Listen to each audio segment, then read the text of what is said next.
On est parti pour une croisière de 12 jours autour de la côte nord-ouest du Spitsberg. Notre terrain de jeu se passe entre le Isfjord, le plus grand fjord du Spitsberg, et le Woodfjord qui est proche du 80e parallèle.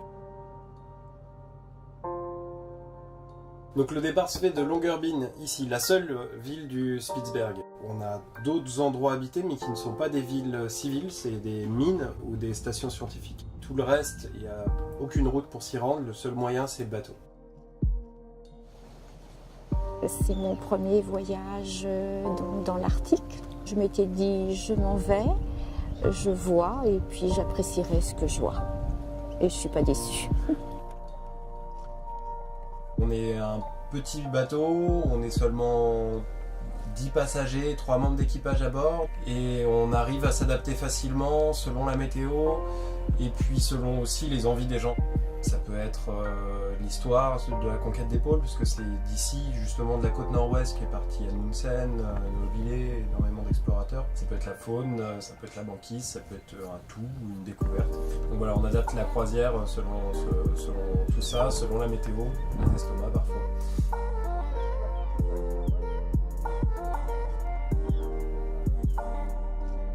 Là, on est à la baie de la Croix, et c'est trop beau.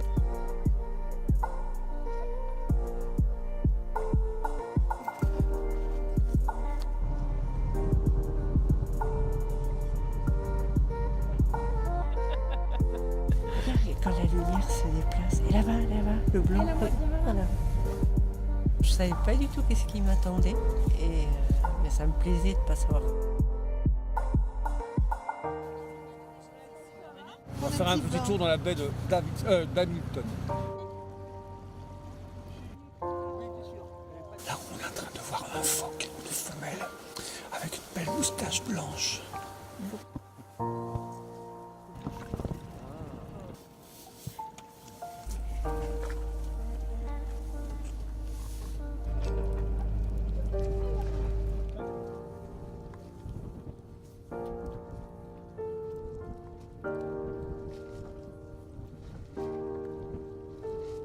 On n'imagine pas effectivement avant de venir quel spectacle on va pouvoir découvrir. C'est vraiment sensationnel.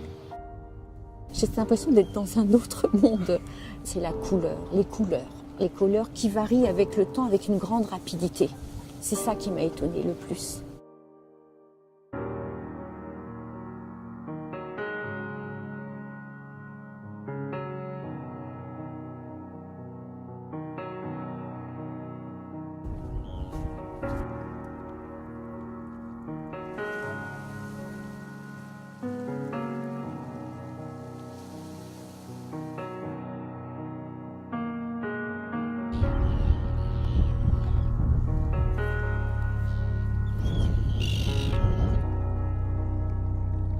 Par les échelons. Ouais, oui, ça je veux. Ce qu'on appelle les barres de flèche ici.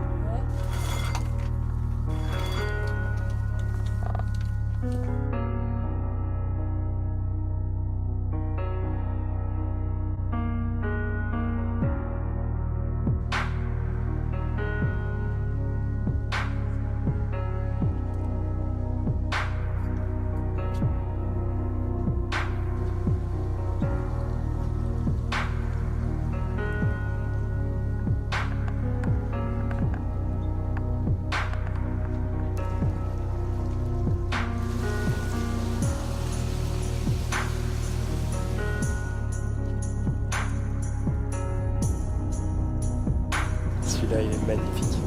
Plein de rivières sous-glaciaires qui charrient des sédiments, toutes rouges. Le glacier est super beau.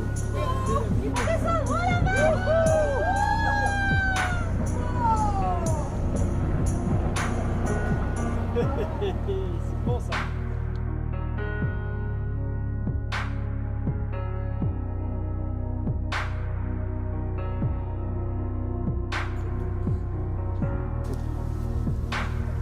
On fait des photos souvenirs pour la famille.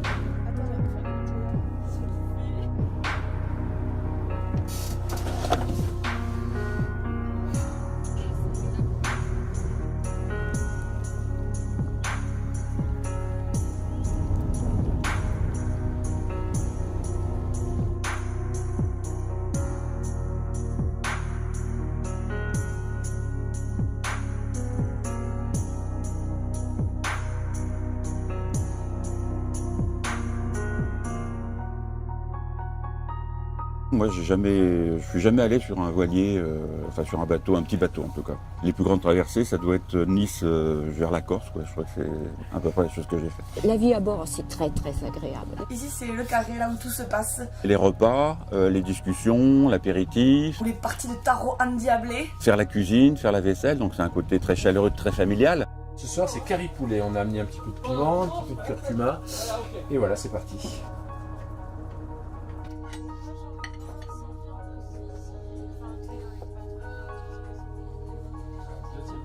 Je ne sais pas comment ils font, c'est très varié, ils font la cuisine tous les jours, ils ont une excellente organisation.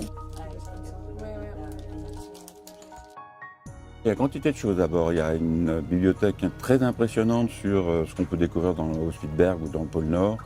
À la fois la faune, la flore, des bouquins sur les gens qui sont venus, qui racontent, les voyages. Le lac parasite. Ensuite, nous allons descendre pour voir les cabines. Là, au fond, il y a 2 grandes cabines doubles, celle du capitaine et une autre pour les passagers. Il y a une cabine, la mienne, le chauffage, afin de passer une bonne nuit. Les cabines, il n'y a rien à dire, voilà, il fait bon, on dort bien. Non.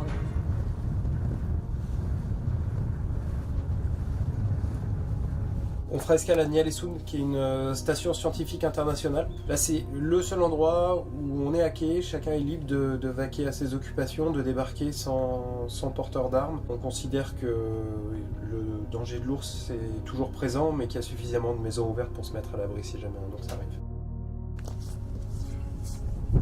Voilà, donc je suis dans la poste la plus au nord du monde. Nous sommes au 79e parallèle.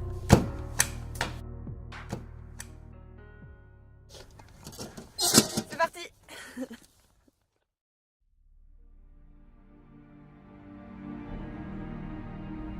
Ici, on arrive vraiment dans le territoire de l'ours. On est en face de la banquise, ça dépend des années. Là, cette année, exceptionnellement, elle est très haute. L'année dernière, à la même époque, elle était présente dans cette région.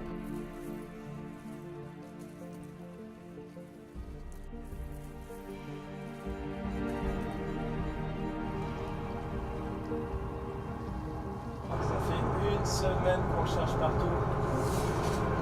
Et il est là, il apparaît sous le soleil de 3 h du matin. Notre premier ours!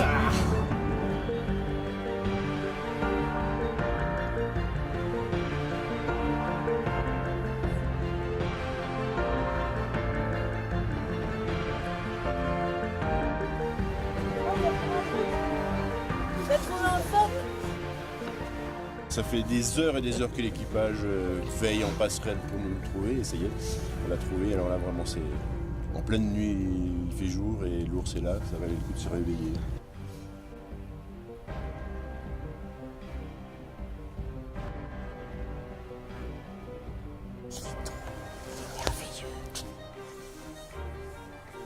Tout ce qu'on voit nous fait penser. Et pour finir, Barentsburg, à l'entrée de l'Isfjord, qui est une mine de charbon russe, encore en activité.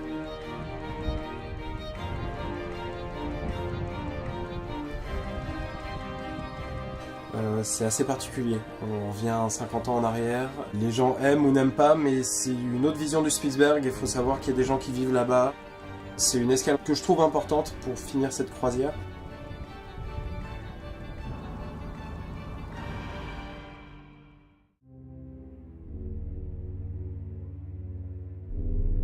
C'était un fantastique voyage, fait avec effectivement des gens adorables. Moi je trouve que l'équipage est vraiment d'une grande attention vis-à-vis de ces voyageurs.